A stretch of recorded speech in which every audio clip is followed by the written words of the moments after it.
So yeah, man, I'm really happy that I made the decision I did. It Mm, was, it was, it was kind of, I know we'll get into all these later, but it was kind of on an impulse, like if I hadn't have, it wasn't like I was seeking out a coach. It was something that was kind of rolling around in my head for a while. But if I hadn't seen your reel when I did, I would never have, probably would not have, reached out to anyone because nobody else I mean, I get a lot of those, like dating coaches and guys approaching people, get a lot of that content on my feed, but none of them have really spoken to me in the same way that you did. mm, Um, mm. when I first found your page, but I'm glad I did it. It was a good decision. Oh, appreciate you, my brother. So I guess before you even knew about me, like, what was your like dating and social life like before joining the program? I wouldn't say it was totally deficient. I think I had an above average dating life, and I felt really confident in my ability to build attraction on dates. But I was very limited by whoever swiped on me, Mm, and so I didn't have the confidence to go up and see like a pretty girl and say, you know what, I'm just going to go talk to her and see how it goes. I could do that maybe occasionally, maybe once a month I'd work up the courage and I'd feel good about it. But, 9 times out of 10, I would see a cute girl and look at her and think, man, I need to say something. And then she'd walk me past me and I'd be kicking myself for the rest of the day. I will say though, that when I was on the dating apps, I'll say this, I've never been the kind of person who like has looked at myself in the mirror and thought, am I ugly? I don't think I'm like a model, but I think I'm good looking enough that like my personality can do the rest of the work. what? But on dating apps where it's so strictly looks based, I'm not a model, and I don't think I'm actually that photogenic.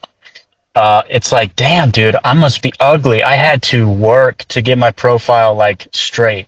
Had to get my sister to take pictures of me. Had to like try different prompts, and it was exhausting mentally. I started to think maybe dating apps are just a psyop to like Mm, ruin the average man's self perception and self confidence because I started to become really hard on myself. mm. So I wanted to get away from that, and just have the confidence to go up and make an approach. I do relate to that. That made a lot of sense. I remember when I would also be on the dating apps back in like 2023, trying to figure out what's the right way to get the woman's attention, how to take this perfect picture. I mean, luckily for me, yeah, I was into fashion, so I had that great sort of opportunity to have people say, "Oh, I swiped on you because you looked great. You know how to dress and things and such." So I could see how I had to just create some sort of like perfect persona just so I could get the swipe. And it was just mental. What were some of the biggest frustrations you've had around women, attraction, or confidence, even before coming across my content and working with me? Biggest frustrations were always about like artificially holding myself back based on basically like no evidence. So like I'd always come up with these scenarios in my mind that weren't backed by reality. Like I won't say never, but I can't remember a time where I've talked to a stranger, be they male or female, and had a reaction where like, oh my God, get away from me, you creep. Yeah, I've never had that. But every time in my mind, it was like, that's going to be the reaction, or you're going to say something dumb, or it's going to be awkward, and just an inability to like accept that sometimes maybe it is awkward, and maybe she does have a boyfriend and she's not, all that pleasant, Right. but it's not that big of a deal and it's not a reflection on me. And so the frustration was with myself. It wasn't so much that I felt like women didn't get me or that I was misunderstood or something. It was mostly that I was holding myself back. Yeah. Gotcha. And did you ever feel like stuck in your own head? If you can remember, like, Yeah, any, totally. yeah, can you? Yeah, and that was one of the more difficult things to overcome as we started this was just like these tasks, and the task would be to like say something like the empathetic statement thing took me a long time to like get down. I was thinking like, what can I say to this random girl like that doesn't seem goofy, and it Right. took me a while to get past that until I was just like, I just say something. It doesn't have to be the perfect line. Indeed. you know it's Indeed. not gonna scare her off because you said, it looks like she was on a great walk or something. Like it doesn't have to be the perfect like ChatGPT, fine-tuned statement. It can Right. just be a couple words. Essentially, all you're doing is just making observations about what is going Yeah, on. And people tend to connect faster when you are speaking about certain things that are happening in that moment. I think that's the beauty, just having a conversation. A lot of people think you have to game the woman, or people think game is something like some sort of like trick that you use. Oh yes, I have game. No, it's not. It's just having a normal conversation, but making it playful, but also understanding the dynamics between the masculine and the feminine. And people need to understand that it's not. Don't take this kind of thing so serious. That's what I've Right. learned. Like let loose, have fun while having a conversation. But like, what did overthinking, look like for you? Overthinking for me is either getting stuck in some kind of like thought loop that causes me to choke or just choking, you know? Right, makes sense. And then overthinking is like, oh man, I let her walk past me. I'm such a coward. I'm such a chicken. I'm such a failure, whatever. Mm. And running with those thoughts. I've been wanting to be the guy who can just go up and talk to girls for 5 years, 8 years, and I'm still not doing it. And that proves X, Y, and Z about me. And so, Gotcha. Even before you even came across my content and wanted to work with me, like what emotions can you like recollect feeling or dealing with the most back then? Was it like shame? Was it fear? Was it like frustration that was like the most apparent? disappointment is the biggest one. Disappointment. There's definitely fear. I don't know if I'd call it fear so much as just like anxiety, and not the kind of anxiety that you're sitting with for a long time. Just the kind of anxiety where it's like, I see this girl, I want to talk to her, and then she walks past, and in that span, there's anxiety. And then I also think, along with disappointment, something kind of like sadness, where it's like, dang man, I've been spinning for years now and not making any progress. It feels, and just being kind of bummed out about that. Yeah. Gotcha. I guess what made you sort of like say, I need help. I can't do this alone anymore. Looked at the fact that this has been something that I've wanted to improve on. This specific, I feel like I've improved with women in a lot of ways over the years by myself. And my ability to talk to girls and my ability to build attraction and all those kind of things. But my ability to like approach a stranger without pretext of being at a common social event or being at church together or whatever it is, I was never able to really break past like that hurdle. And it was that was always a goal, like, you know, watching these guys on TikTok and YouTube, and they just walk up to girls, and at a certain point you're like, okay, so I'm looking at this over the past, I guess I keep saying 8 years. I think that's about right. Over the past 8 years, this has been something that I've wanted to do, and it's something that I've made maybe 5% progress on. Like, it's something I can do. If somebody put a gun to my head and said, you got to go talk to that girl, I would do it. Or if I had friends around pushing me on, that'd be one thing. But to have that self-motivation, I didn't make much progress there. And so at that point, I was like, I see this guy, I really like his content, and this is something that I've wanted to progress on for a long time, and it's something that I haven't been able to do by myself. And it's something that it's either never going to change or I need some help. What made you choose me or this program to work with me over like other people? So the first video I saw was the one where you were approaching those 3 girls and you're telling them you like their outfit, and I think that one went pretty viral. And you know, I liked the video. I thought it was cool, so I clicked on your page. The thing that stood out to me about you was actually, it wasn't even like a dating video, or it wasn't like an approach video. It was like you had like a series of posts called like Double or Nothing. And the one that sticks in my mind, you were just like, man, I've been eating shit for like 3 weeks. I don't know if I'm gonna be able to pay my rent, and like, life is tough, dude. And like, I'm kind of suffering right now, but I made these goals and I'm gonna stick to them. And so I'm posting this video, and I was like, dang, dude, this guy's like real. And that's something I've been thinking about, you know, over the past couple weeks, is like, you've been posting a lot of L's, and I'm like, I don't see anybody else do this. And I love that, because like, I watch all these like big name dating coaches, and it's all like win after win after win.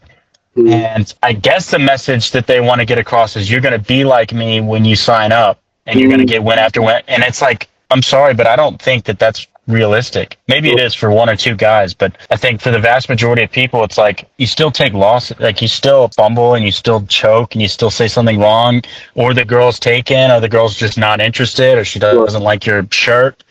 And at a certain point, that's something I've looked for a long time, is somebody who's willing to expose the failures and be authentically themselves, Indeed. including those failures and those weak points and those bad weeks. So that was the thing that stood out for sure. Interesting. That's good. So I guess, were you ever like hesitant before joining? What pushed you to actually say yes? I remember our call that day vividly. It was actually really calm. I think you were at Kroger's. Dude, I wouldn't say I was super hesitant. Once I decided that I was going to reach out to you, I kind of passed the point of hesitation. The hesitation was on the front end where I was like, I don't know, do I really want to text this guy? But once I'd done that, I was like, yeah, I might as well. That makes sense. What was like the first one-on-one call like? How did you feel to be seen that deeply as we're like going through the whole process from the beginning? I was in my car. It was like early Sunday morning. And I remember feeling very impressed with your groundedness. You gave a very comforting but not soft kind of vibe. Like you were warm, but not overly warm, not overly, like you're a serious guy, but you're also very relaxed, which sounds like an oxymoron. In my mind, at least, I think of serious and I think of relaxed as opposite things, but and so I don't know. I was like, dang, dude, I like this guy and I want to be more like him. You know, it's clear to me that the skills, most guys get into these programs because they're interested in getting more girls or whatever. But it's not just about girls at all. It's universal, you know, and the skill you learn applying to dating applies to everything else. Learning to be present and to like contain yourself and express yourself authentically, and all of those things apply in a universal social setting. But to be kind of getting away from the initial question, it felt really good to be seen. I felt like you kind of got me. You told me more about yourself and your story, and I was impressed that you were able to do it by yourself, kind of like on your own, and be your own self-motivation. But I was also encouraged that like you had a lot of the same struggles and a lot of the same, you know, tendencies to overthink and to be reserved and to choke. It was definitely encouraging, and it set the tone well. Gotcha. That's good. That's good. What expectations, did you have? Like when you... I didn't have really any expectations. I felt kind of like just open-minded and like, you know what, I'm just going to see how this goes. And it could be great, but it could be a big waste of money. I don't know. But it was pretty quickly on within the first week or so that I was like, okay, this was not a waste of money. I definitely see not just the value here, but I see the potential and where this is going to go. What changed in how you walk, talk or show up after like the first few weeks? I found that I was much more comfortable with silence in a setting.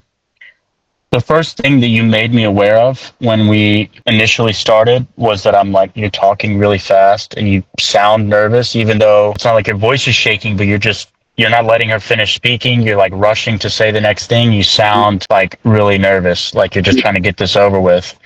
And I think the biggest thing for me was learning to like actually sit and think and not be like, and try to fill all the space, but like, it's okay to pause and give it space between what she says and how you respond. And it's okay to not always have something to say immediately or to pause with intention. And so for me, I think that was one of the biggest things. And one of the most valuable changes that I made over the course of this was not feeling. Another thing was about asking questions and versus making statements.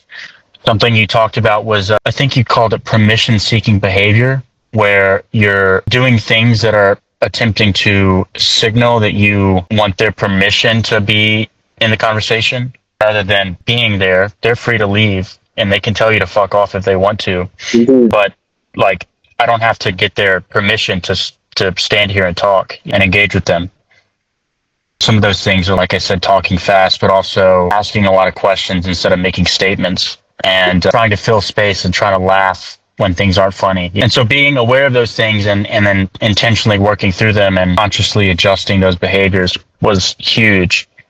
If you can remember like any of the conversation, the recordings that you would have to go through and do, describe like a moment. What was it like where you like held your frame and she was appreciative of that moment as you were having a conversation with her? Yeah, there was one about halfway through the program that really stands out in my mind. It was this girl that I saw walking on the street, and she was really pretty and had a lot of tattoos. And so I commented on her tattoos, and we started talking. And she was going to some bar, and I was like, "Well, look, I'd love to see you again sometime, and we can go. We can go to Soft is the name of the bar." Mm. And she was like, yeah, maybe. I felt like through the conversation that she really liked me and she was really enjoying it. So when she said, well, maybe, I was a little surprised. I was like, I'd seen you say this and I ripped you off, but I was like, I don't really like that answer. And she's like, well, I would like to, but I don't think that I can. I'm like, I don't know what you mean by that. What do you mean you can't? She's Exactly. like, well, I was like, are you in a relationship? And she's like, well, I'm working towards one with somebody and I'm not free to go on a date with someone else.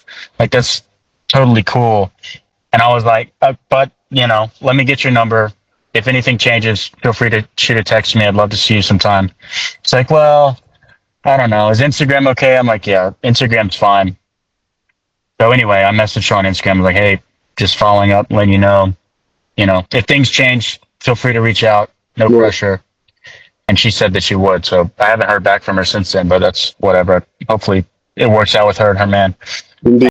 Just remember that conversation and that recording because I felt it was a time that I felt like I really turned a corner. Like I made a lot of progress and I'd felt a lot of growth, but I felt like it was a time where it all kind of came together, and it was like, I felt like I checked all the boxes, for the first time. Yeah. I remember commenting on that too as well. I could see the distinction as to how you compose yourself. You're even comfortable with silence. Was it like a rejection that you handle much better than before? I think all of them, really. I stopped taking it personally. The first rejection that I got in the program did sting a little, and she was just kind of mean about it. I don't remember exactly what she said, but it was like the first or second day, and she was so fun and like real bit. And I said something like, I didn't even say hi. I said, I asked her a question. I was like, do you go to the gym? And she's like, what do you think? And I'm like, okay, whatever. And I said, where do you go to the gym? She's like, I'm not going to tell you, or something like that. You're just kind of rude. And I was like, ouch. Yeah. But after that, every other one, I'm just like, hey, no worries. It's all good. Have a good, take it easy. So I never felt like after that point, I felt like, it's not that deep. She's having a bad day or she's got somebody at home or whatever. Take it easy. Have a good one. So I remember when I had you towards the end of the program, I told you to approach people in groups. What was that final challenge like for you? I remember one of the experiences you had when you approached 3 ladies. Was it at the park? Yeah, that was probably the single most impactful experience I had through this, because it was, like I was saying earlier, it's not all about like just getting pussy. It's like you make impacts on people you're never aware of. And you can like breathe life into other people just by being a cool, kind, outgoing person, And it was the most explicit experience that I had where they just told me, like, you made our week by coming and talking to us. And the craziest thing is I wasn't even hitting on them. I was just being nice. I just engaged in conversation with them and was honest and, open, and it really impacted them so much that they found me later and came up and talked to me and told me how grateful that they were that I came up and talked to them, and how they really appreciated that and felt like they experienced Jesus in me, which is just a crazy thing to be told. Speaking to girls in groups was definitely the hardest step. It certainly became easier as I went along and continued doing it. It was a challenge to overcome, and it took me the longest to get over that hesitancy, but it definitely became easier. I still wouldn't say that it's totally easy and I'm 100% comfortable with it, but I am much more comfortable with it than I was before, and much more comfortable running a conversation, and like kind of being the focal point of the conversation and holding all the attention. It was certainly the hardest part of the program.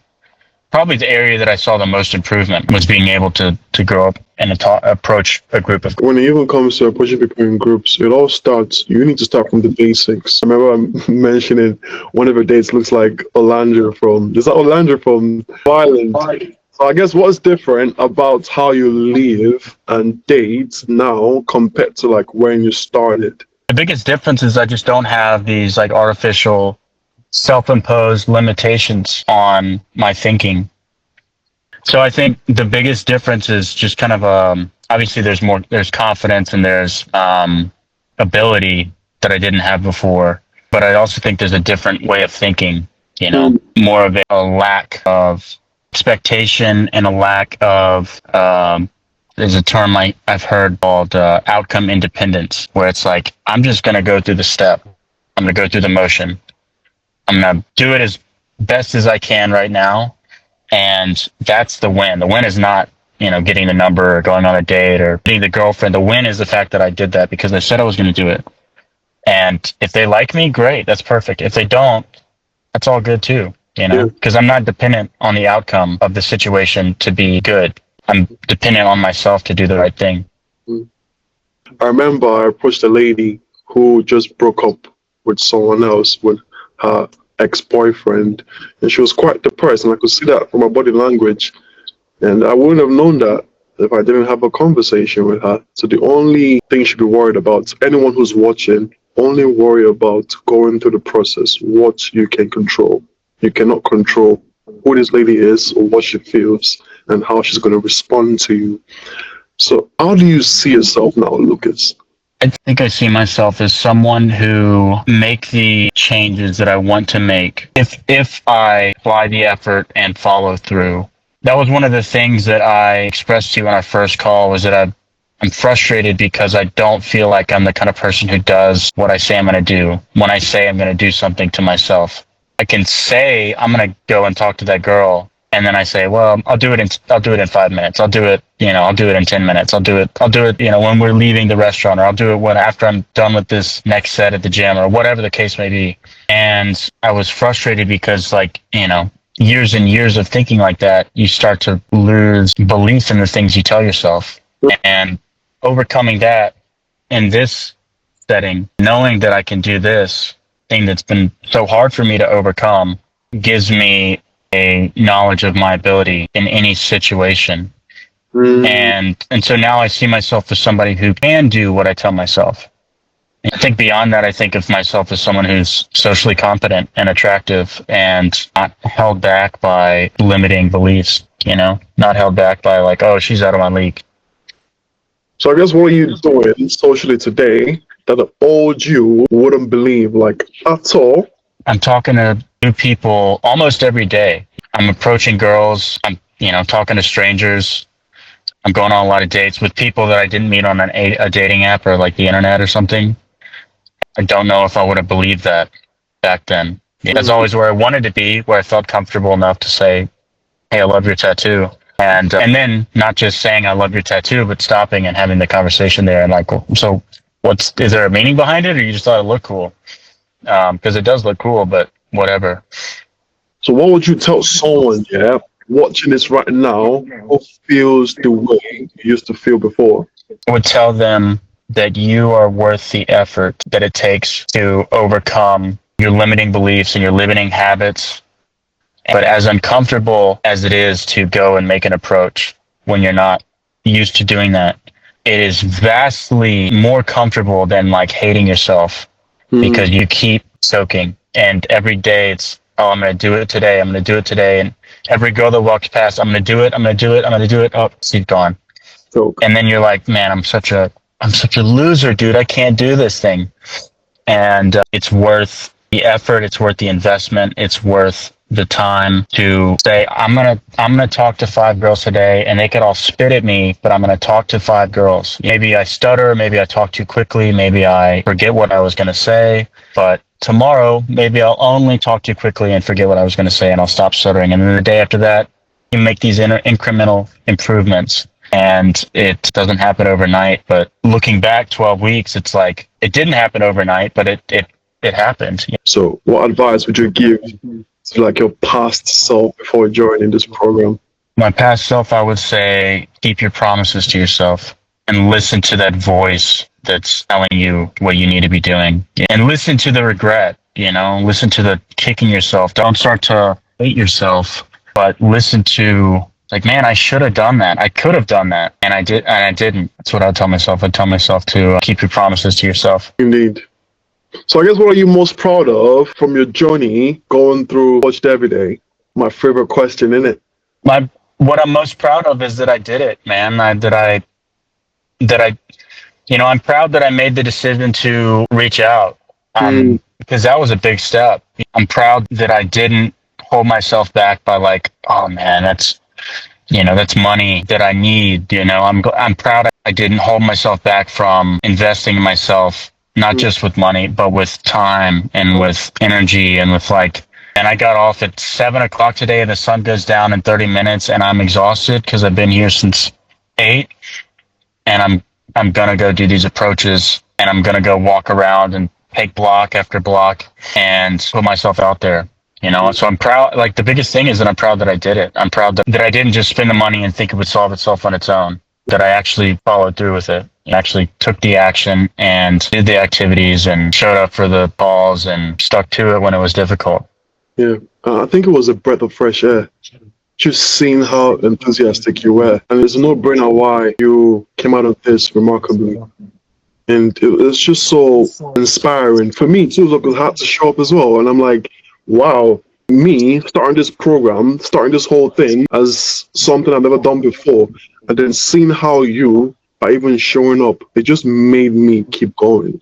Like, Bello, you're on the right path. And I'm very, very appreciative of you in regards to your discipline, your commitments, and how you would just show up. I think it's something I always would point out as we went through this together. So thank you, my brother. I really words cannot explain the gratitude that I have towards you, like how much I learned too as well, and getting to understand how to lead people and how to speak to people and how to start this whole thing and go through this whole process. I'm like, yes, having someone who is as enthusiastic as me was just the icing on the cake. I'm very, very grateful. So would you recommend this program to anyone else who's watching right now? Yeah, absolutely. 100%. 10 out of 10. Why would you do that? Because you're serious about this, but you're also relatable and normal and honest and open with your difficulties and the things that you face and the struggles and the failures that you have. You're knowledgeable, but you're empathetic, and you're, something I was concerned about when I started was I don't know how much of this guy's energy and attention I'm actually going to get. I don't know how many people he's got on board, and I don't know if I'm going to text him and then I don't hear from him for a few days. And I was immediately impressed that it was you were texting me back, and you're busy and you got stuff going on, but it was always timely that you would respond, and not just timely, but intentional and thought out. And I could tell you actually watched the video or actually read the screenshot and were very thoughtful with your responses and bringing in the lessons and bringing in the future lessons. We haven't gotten here yet, but this is something we're going to learn about, and this is what you should do. Just it was one-on-one, I didn't know if it'd be one-on-one or if it'd be a group thing. It was one-on-one, and it was very personal. I feel like I made a friend, I feel like I met a brother, so I'm grateful. Lucas, oh my days. I'm you know what's funny? Yeah? I wish we could go back in time and do this all over again, because you were me too, bro. An experience, my brother. I am so grateful. I am so grateful. Man, anyone out there watching, I think the most important thing from all of this was just having that community, having that brotherhood.